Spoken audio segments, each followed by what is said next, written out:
Ilmuwan pertama di dunia yang bersumbangsi untuk membangun teknologi dunia, membangun peradaban manusia dari sederhana kepada modern, itu ulama-ulama kita, para sahabat kaum muslimin. Dan karya seorang pemuda di dalam Islam usia 20 tahun dikumpulkan, dibikin buku Qanun at-Tibb, Masterpiece of Medicine, buku induk kedokteran, itu dipelajari di seluruh dunia 500 tahun. Usianya masih muda, 20 tahun.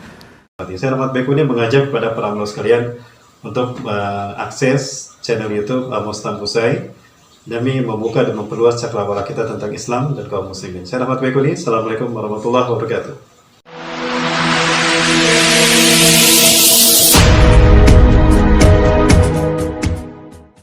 Siapakah generasi yang dirindukan oleh Allah Subhanahu wa taala dan umat Islam pada umumnya? Iwafillah rahmakumullah.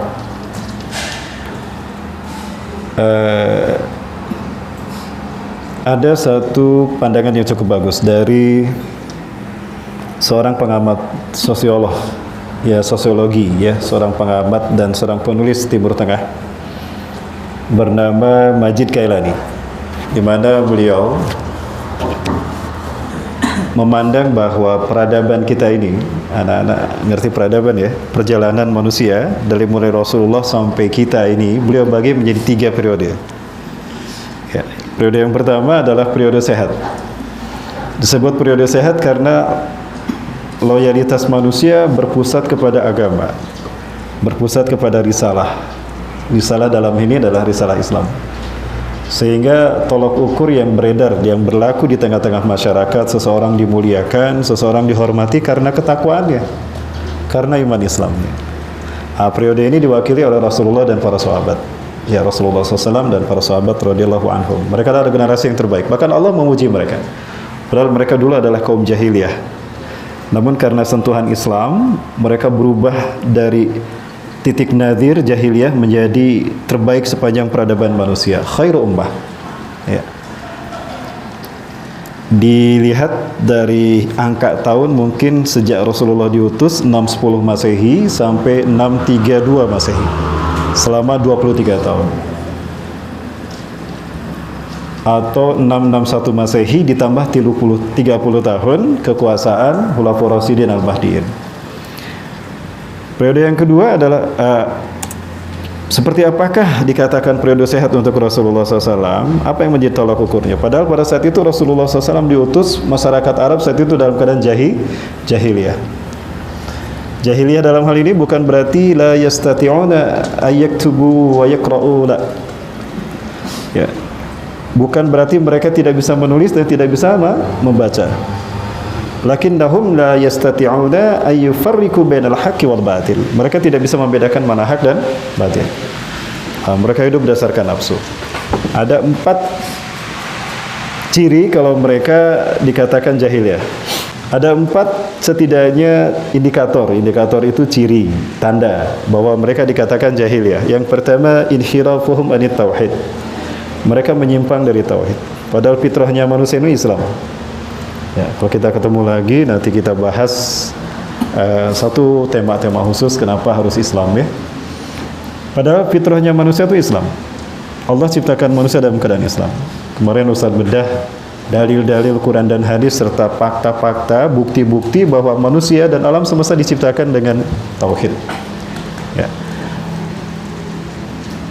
Pada saat Rasulullah diutus, mereka menyembah berhala. Saat itu Rasulullah melihat ada 360 berhala.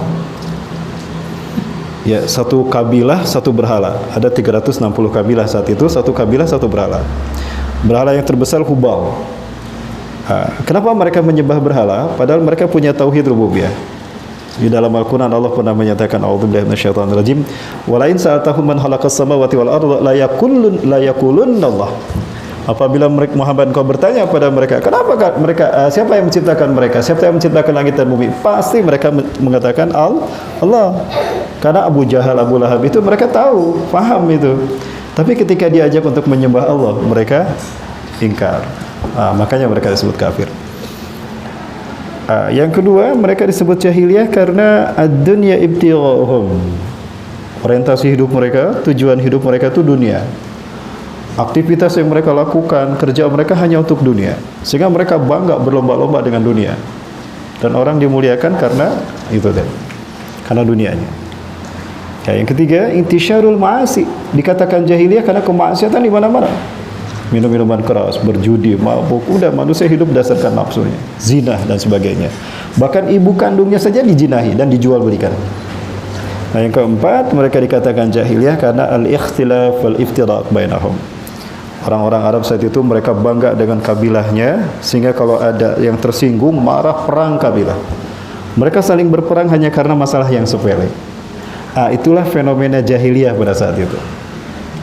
Hal inilah yang membuat Rasulullah SAW kemudian merasa terangsang, terdorong untuk melakukan sebuah upaya perubahan. Harus ada upaya untuk merubah masyarakat Arab yang jahiliyah menjadi masyarakat yang kembali pada fitrahnya. Maka beliau berangkat kemana? Ke Gua Hiro ya. Beliau bertahannuts atau beliau bertaqarrub ilallah. Ya. Pada saat itu Allah menurunkan wahyu.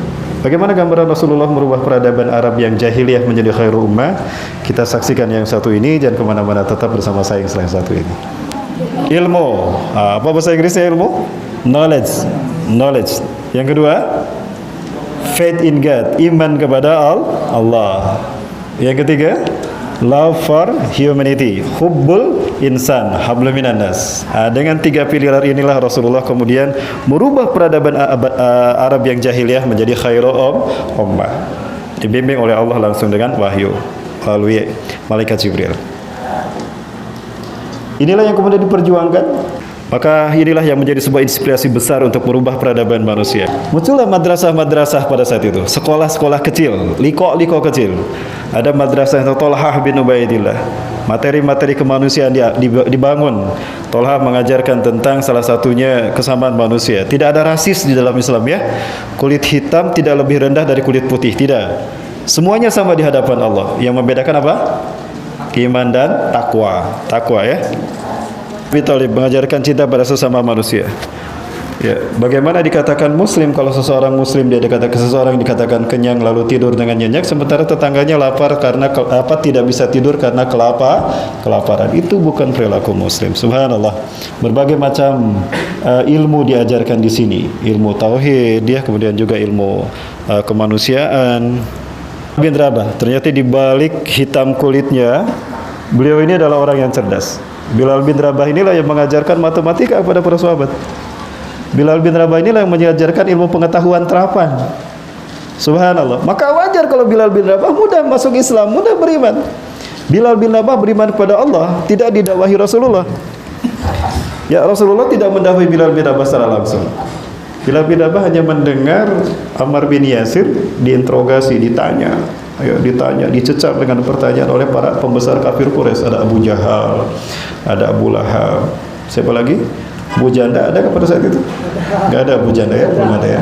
Belum ada Abu Janda. Baik. Bilal bin Rabah. Allah mewahyukan Al-Quran kepada Rasulullah SAW. Ya, kemudian Al-Quran itu diyakini, difahami oleh Rasulullah. Lalu Rasulullah mengamalkannya, lalu didakwahkan pada para sahabat, ditransfer dari Rasulullah ke para sahabat. Ya, kemudian para sahabat dipersatukan menjadi satu ummatan wahidah. Ya, dibangun di Madinah, dipersatukan, maka terbangunlah masyarakat wahyu. Lambat laun jahiliyah itu hilang. Maka cahaya Islam yang rahmatan lil alamin tersebar sampai ke Payakumbuh. Betul? Betul. Baik, lanjut. Maka terjadilah revolusi ilmiah, revolusi peradaban. Pilarnya makin kokoh. Ma'rifatullah, knowledge about God. Ma'rifatul insan, knowledge about human being. Dan pengetahuan tentang dunia, knowledge about the world. Maka lahirlah para ilmuwan-ilmuwan pertama di dunia dan mereka muslim. Ini sejarah yang benar. Ilmuwan pertama di dunia yang bersumbangsi untuk membangun teknologi dunia, membangun peradaban manusia dari sederhana kepada modern, itu ulama-ulama kita, para sahabat, kaum muslimin. Coba perhatikan, rata-rata mereka hafal Quran di usia 10 tahun ke bawah. Ini ada kamera di depan Ustaz, 2. Kamera ini menggunakan lensa obsikuler. Yang menemukan kamera ini adalah beliau, Ibnul Haytham. 1000 tahun yang lalu, di saat orang-orang barat mereka hanya perang dan perang, hanya berburu, hanya hedonis, dunia-dunia saja. Umat Islam sudah mengenal teknologi. Kamera itu dari bahasa Arab, qamrah. Sekali lagi, umat Islamlah yang menatap peradaban pertama kali sampai modern seperti ini. Yang menemukan kamera adalah beliau, Ibnul Haytham. Beliau melakukan penelitian tentang pencerminan bayangan cahaya yang disebutkan dalam Al-Quran. Beliau hafal Quran 30 juz di usia 10 tahun. Ibnu Sina, beliau adalah dokter pertama di dunia. Ya, dokter pertama di dunia. Di usia 18 tahun, di saat remaja kita galau, di saat remaja kita hari ini terobsesi oleh K-pop, oma-oma, opa-opa, justru beliau menjadi dokter pertama di dunia. Beliau menjadi dokter Khalifah Ma'mun bin Harun ar-Rasyid. Di saat remaja kita galau. Ya, galau kenapa? Mau kawin baru 18 tahun, mau studi gagal karena pandemi, mau kerja nggak punya pengalaman, ya galau ya. Umat Islam, beliau di usia 18 tahun sudah menjadi dokter. Ini mohon maaf error ya Bapak Ibu sekalian. Ya, Iwafillah. Mohon maaf, afwan. Bang Chandra bisa dibantu nih error. Kemudian siapa lagi? Ada yang menarik, tokoh yang bernama Al-Idrisi. Ya, Al-Idrisi ini adalah seorang yang suka sejarah. Nah, Al-Idrisi ini hafal Quran kalau tidak salah usia 8,5 tahun, 10 juz. Yang beliau sukai ini adalah sejarah. Beliau pelajari sejarah dimulai Nabi Adam, sejarah manusia dari Nabi Adam sampai Rasulullah SAW. Ya, dan apa yang diceritakan dalam Al-Quran. Nabi Adam diturunkan di Hindustan, fi makanin a'la fawqal ardi. Siti Hawa di Jeddah, ditarik garis. Iblis di Dastamaisan, oh ini iblis di sini. Kemudian pertemuan Nabi Adam dan Siti Hawa di Padang Arafah. Terus nabi demi nabi dibuat titiknya, titik demi titik dibuat, disambungkan. Selesai 30 juz dan sejarahnya beliau kaji, maka terbentuklah titik-titik tadi menjadi peta dunia. Subhanallah. Hasilnya sama dengan apa yang dibuat oleh Neil Armstrong dengan kameranya. Beliau membuat peta dunia tidak naik langit, digambar begini bumi tidak, tapi dengan Al-Quran. Nah, ini bukti Quran mencerdaskan, karena Quran pedoman hidup kita. Ya. Yakin Quran pedoman hidup kita? Yakin? Takbir? Alhamdulillah, semangat ya. Nggak ngantuk kan? Nggak ngantuk. Baik, aduh, Masya Allah, filmnya nggak bisa dilanjut karena error ini, ada virus ya. Ya, kemudian juga ada banyak tokoh-tokoh lain yang sebetulnya mereka punya peranan besar di dalam Islam, di dalam dunia, sejarah dunia, ya. Namun sayang sekali sejarah ini disembunyikan dari kita orang-orang. Karya seorang pemuda di dalam Islam usia 20 tahun dikumpulkan, dibikin buku Qanun At-Tib, Masterpiece of Medicine, buku induk kedokteran. Itu dipelajari di seluruh dunia 500 tahun. Usianya masih muda, 20 tahun. Nah, kalian tahu rahasianya apa tadi? Hafal Quran di usia kecil. Quranlah yang menjadi matanya untuk menatap peradaban manusia, kehidupannya, alam semesta, membaca dirinya, membaca masyarakatnya dengan bimbingan wahyu. Ini bukti kebenaran hadis Rasulullah SAW. Inna Allah yarfa'u bi'adal kitab aqwaman wa yadau bi akharin. Sesungguhnya Allah akan mengangkat martabat satu bangsa, satu kaum, bahkan seseorang akan Allah muliakan dengan Al-Quran. Ketika Quran diyakini, dibaca, difahami, diamalkan, dan didakwahkan, maka Quran akan memuliakan kita. Tapi ketika Quran ditinggalkan, tidak diyakini, iya, tapi tidak dibaca, apalagi diamalkan, apalagi didakwahkan, maka dia akan hina di mata manusia dan hina di mata Allah. Baik, wafillah rahmakumullah. Namun apa yang terjadi hari ini? Apa yang terjadi hari ini, wafillah? Yang terjadi hari ini, kemudian umat Islam mengalami periode yang terburuk, ya, mengalami periode yang terburuk. Apa yang kemudian dialami oleh umat Islam?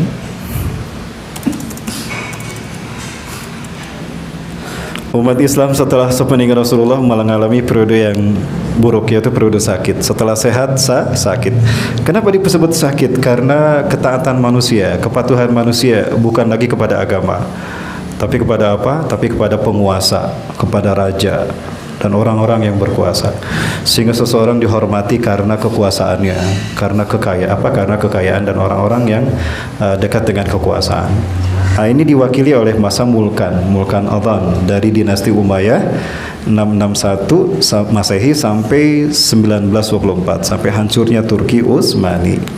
Umat Islam dipecah belah seperti kue lapis, padahal umat Islam menguasai 2/3 dunia. Kan tadi sudah meluas ke seluruh dunia.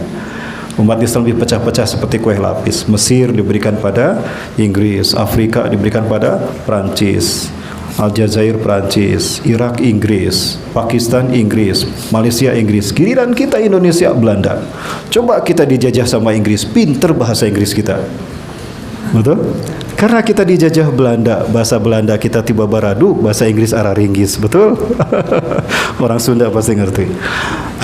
Maka kemudian periode yang ketiga umat Islam mengalami kematian. Periode kematian, sehat, sakit, mati. Kenapa disebut periode kematian? Manusia sudah terjangkit penyakit hedonis, cinta dunia dan takut mati. Seseorang dimuliakan karena kekayaannya. Bahkan mereka memandang kekuasaan identik dengan kekayaan. Maka orang berlomba-lomba berkuasa karena ada kekayaan di situ. Mereka mengorbankan uang sebanyak mungkin untuk berkuasa karena tahu setelah berkuasa modalnya kembali. Giliran berkuasa KPK nangkep dia di penjara karena korupsi. Itulah fenomena hari ini. Betul? Inilah yang terjadi, kemaksiatan merajalela di mana-mana. Namun demikian Allah menjanjikan akan lahir kembali Islam menguasai dunia. Ini gambaran keburukan hari ini. Anda bisa melihat LGBT terjadi. Ya, ini LGBT. Laki-laki kawin dengan laki-laki, perempuan dengan perempuan. Ya. Kemudian minum-minuman keras, aurat diperlihatkan. Ya, ini adalah penyebab terjadinya bencana alam di mana-mana. Ya, pada akhirnya kita dihantam di udara, kita dihempaskan ke darat. Di lautan kita dihempas, diterjang tsunami. Ya, di darat kita diguncang dengan gempa. Kenapa demikian? Maksiat kepada Allah. Inilah periode sakit. Sudah kehilangan iman Islamnya, alam pun menindasnya, menyiksanya karena maksiat yang mereka lakukan. Ya, maka apa yang harus dilakukan? Nah, coba lihat hari ini ulama-ulama menyerukan, menasihati para pemimpin, pemimpinnya enjoy saja, asik saja dengan kekuasaan mereka. Rakyat datang meminta keadilan pun tidak didengar. Ya, tapi insya Allah ini tidak akan berlangsung lama karena Rasulullah SAW menyatakan akan muncul pemimpin yang terbaik di muka bumi ini. Siapa? Imam Mahdi. Ya, tidak lama lagi insya Allah. Ciri-ciri kedatangan Imam Mahdi itu adalah apabila orang-orang terhalang melaksanakan haji dan umrah. Sudah terjadi belum? Ustaz dulu tidak membayangkan apa yang menghalangi orang melaksanakan haji dan umrah. Ternyata sekarang terbukti. Apa? COVID-19. Yang kedua, tanda-tanda Imam Mahdi akan muncul wafatnya penguasa Arab. Lalu 3 anak putra mahkotanya berebut kekuasaan. Yaktatilu thalatsatun 'inda kanzikum.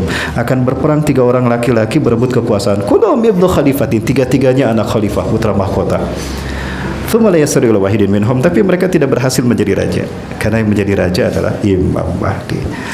Baik anak-anakku sekalian yang dirahmati Allah, lalu bagaimana upaya kita untuk memperbaiki keburukan hari ini? Nah, kita lihat apa yang dikatakan oleh Imam Malik bin Anas di dalam kitabnya Al-Muwatta.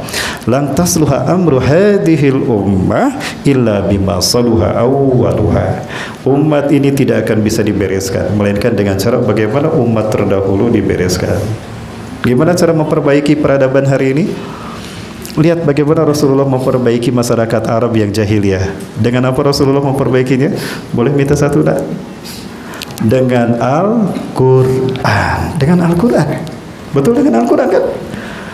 Rasulullah hanya dengan Al-Quran memperbaiki peradaban manusia. Karena inilah pedoman hidup kita. Inna hadzal Qur'an yahdi lillati hiya aqwam wa yubashshirul mu'minina alladziina ya'maluna sholihati anna lahum ajran 'azima. Al-Quran ini memberikan petunjuk kepada jalan yang lurus dan memberikan kabar gembira kepada orang beriman dan beramal. Allah memberikan pahala yang besar. Di dunia sukses menguasai peradaban, di akhirat surga menanti mereka. Kita tinggal ikuti bagaimana Rasulullah kurikulumnya merubah peradaban, ya. dihafalkan dulu, dibaca, difahami, nah baru diamalkan dan didakwahkan. Insya Allah kita bisa memperbaiki peradaban ini sebagaimana Rasulullah SAW. Betul? Yakin? Takbir. Allahu Akbar. Ada satu kisah menarik, ini closing dari Ustaz nanti ya. Adik-adik sekalian yang dirahmati Allah. Suatu hari Rasulullah bertanya kepada para sahabat, ayyul mu'minina a'jaba ilaikum imanuhum. Mukmin manakah yang menakjubkan imannya bagi kalian? Nah, kalau ditanya begitu siapa? Siapakah makhluk Allah yang terbaik imannya? Rasulullah. Yakin? Yakin Rasulullah? Baik. Malaikat ya Rasulullah, kata sahabat. Al malaikatu ya Rasulullah, humul ladina ajaba ilaina imanuhum. La, bukan malaikat. Kaifa la yu'minuna wa hum inda rabbihim? Bagaimana malaikat tidak beriman, mereka ada di sisi Allah? Enggak mungkin Allah lagi meleng, sujud aja pegel, yuk berdiri yuk. Enggak kan? Wajar malaikat beriman, mereka ada di sisi Allah. Ada sahabat yang menjawab, antum ya Rasulullah al-anbiya wa rasul. Anda ya Rasulullah para nabi dan rasul. Lasna ajaba ilaikum imanuna. Bukan kami. Kaifa la nu'minu wa wahyu yunazzilu ilaina? Bagaimana kami tidak beriman, wahyu diturunkan pada kami? Wajar kami beriman. Malaikat bukan, nabi dan rasul bukan. Lalu siapa mukmin yang menakjubkan imannya?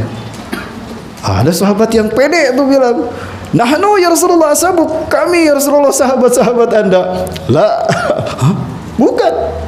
Kaifa la tu'minuna wa ana baina azharikum? Bagaimana kalian tidak beriman, aku ada di tengah-tengah kalian?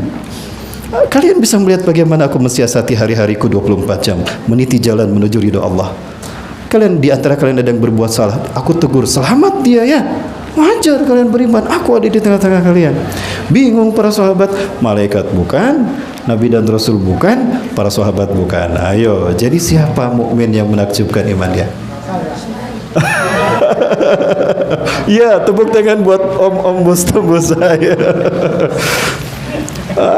Apa kata Rasulullah? Alladzina ajaba ilaina imanuhum humul ladzina yuhyuna min ba'dikum. Orang-orang yang menakjubkan imannya bagi kita adalah mereka yang hidup di akhir zaman. La yaltahiqu nabi wa bikum. Mereka tidak bertemu dengan aku, mereka tidak sejaman dengan kalian.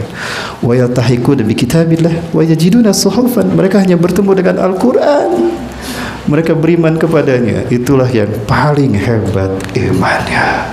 Ustaz bertanya, ada yang pernah bertemu Rasulullah di sini? Enggak ada. Pernah mimpi bertemu Rasul? Ya. Jangankan bertemu, mimpi aja belum pernah ya. Sejamankah kita dengan sahabat? Ya. Dari mana kita tahu Allah Tuhan kita? Dari mana kita tahu Islam agama kita? Dari mana kita tahu kita akan selamat ke surga kalau hidupnya dengan benar? dari Quran. Inilah tiket kita untuk menjadi yang terbaik. Betul? Yakin? Siap mengamalkan Quran? Siap membumikan Quran? Siap mendakwahkan Quran? Takbir. Alhamdulillah, semangat. Dedek pun semangat ikut takbir ya. Jilbabnya mana sayang? Iya, maafin ada adikku sekalian yang Allah. Nah, ini tugas kalian ya. Ingat, ketika Allah membangkitkan tauhid di muka bumi, ketika Allah memenangkan Islam, Allah selalu menjadikan para pemuda di garda terdepan. Para nabi dan rasul diutus di usia muda. Bahkan ada nabi yang paling kecil di usia diutus menjadi nabi. Siapa?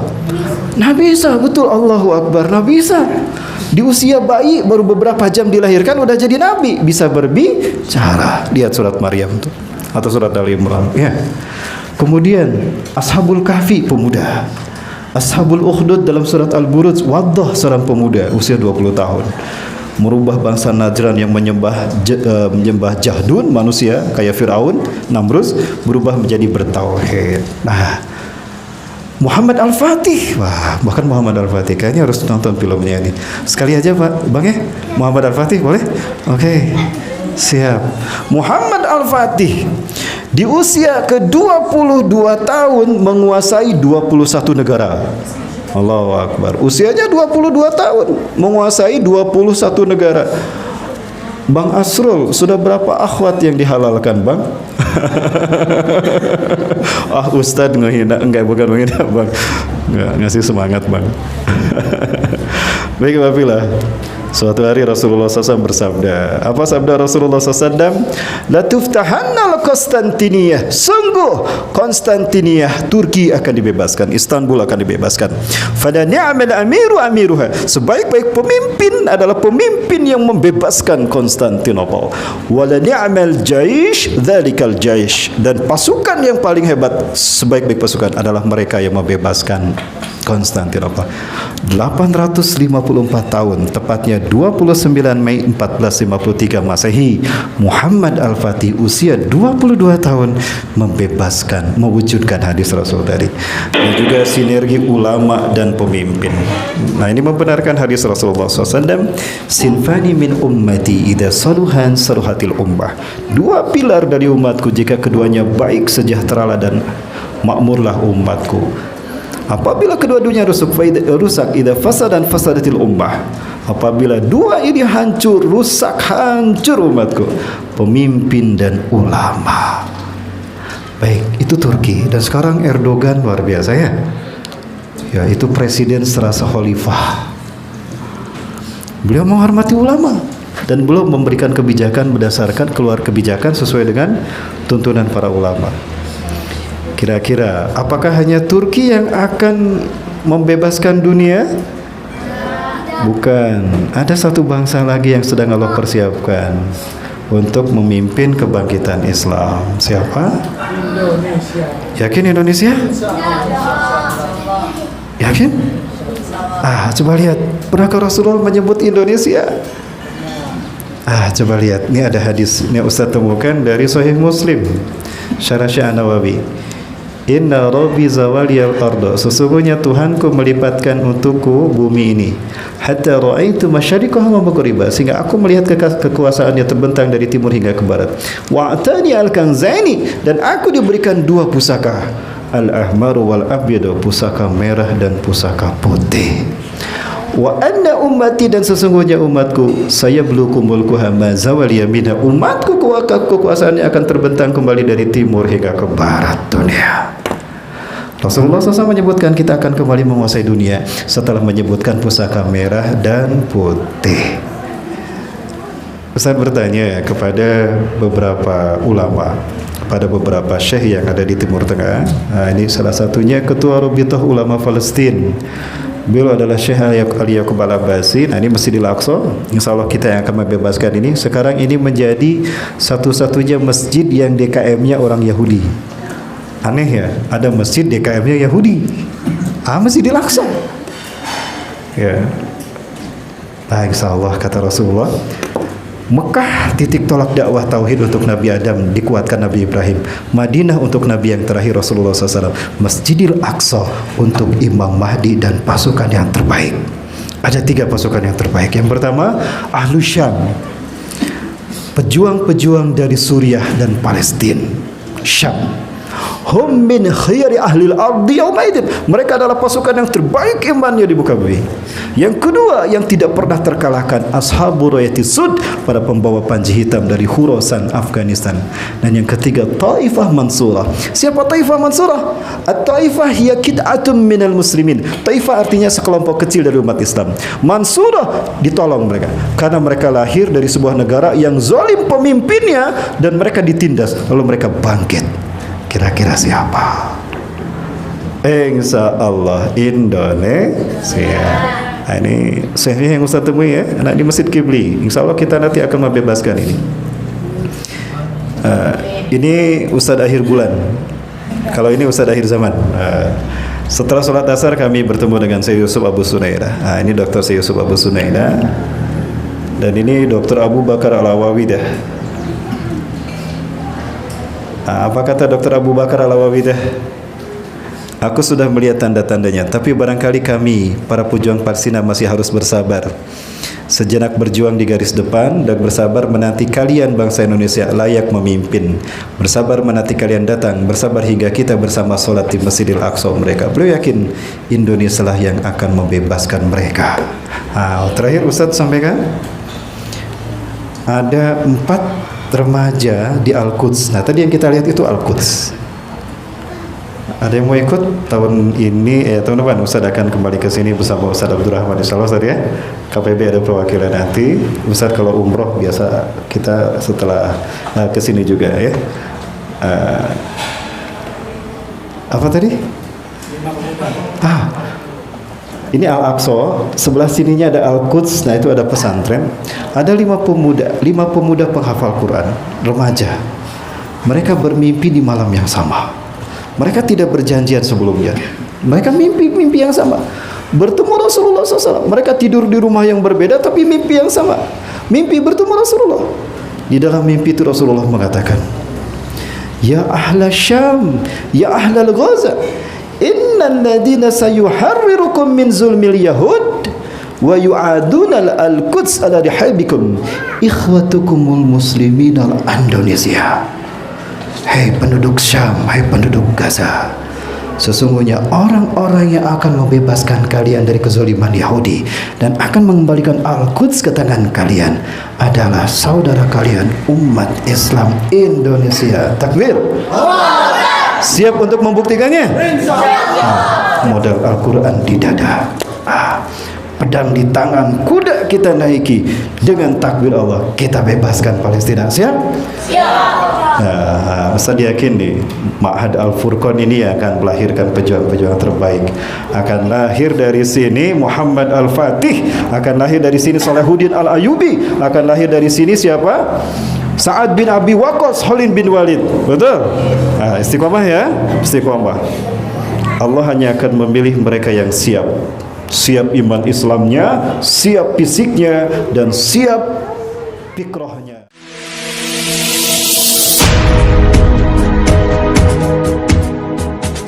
Jangan lupa subscribe, like, and share.